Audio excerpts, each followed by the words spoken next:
Hello everyone. एक नई news निकल कर सामने आई है, वो भी छत्तीसगढ़ से।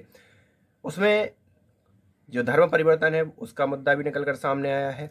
और वो धर्म परिवर्तन है क्रिश्चियन और हिंदुओं के बीच में। आदिवासी लोग, आपको मालूम होगा छत्तीसगढ़ में थोड़ी आदिवासी जनता ज़्यादा है।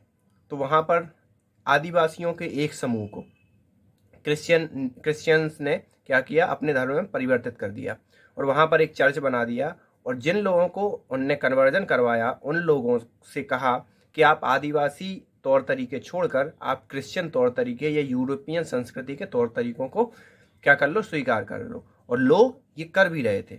लोगों के करने के पीछे सबसे बड़ा कारण ये था कि उनके लिए ब्रेड हुआ, खाने पीने की चीज़ें हुई, वो कुछ मॉनेटरी बेनिफिट मिल जाते थे जब वो चर्च में जाते थे और चर्च की द्वारा दिए गए निर्देशों का पालन करते थे, तो उनको ये सब चीज़ें मिलती थी। तो उसी के विरोध में, उसके अगेंस्ट एक दूसरा तबका खड़ा हो गया। वो तबका क्या कह रहा था कि उस आदिवासियों की जो तौर तरीके हैं उनको कंटिन्यू रखो, अगर जो परिवर्तित हो गए हैं क्रिश्चियनिटी में उनको परिवर्तित हो जाने दो, बट जो आदिवासियों के तौर तरीके हैं उनको ना भूलने दो, उस तौर तरीकों को ना भूलो। अलग अलग रूल होते हैं, अपनी अपनी जनजातियां होती हैं, अलग अलग क्षेत्र होते हैं, तो उनके अलग अलग रूल्स एंड रेगुलेशन होते हैं। और आपने देखा होगा अलग अलग परंपराएं भी होती हैं, अलग अलग ट्रेडिशन भी होते हैं। किसी का नृत्य अलग है, किसी की भाषा अलग है और किसी के रहने के तौर तरीके अलग हैं।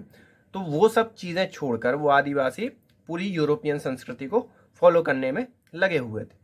तो उसके एवज में एक दूसरा पक्ष खड़ा हुआ जो इस चीज़ का विरोध कर रहा था, और इन्होंने गवर्नमेंट से परमिशन भी ली और इन्होंने कहा कि ये शांति प्रिय होगा। लेकिन जैसे ही वहाँ पर 2000 से ज़्यादा लोग इकट्ठे हुए तो उस चर्च को 100 से 200 लोगों ने क्या कर दिया, वेंडलाइज कर दिया और तोड़ दिया।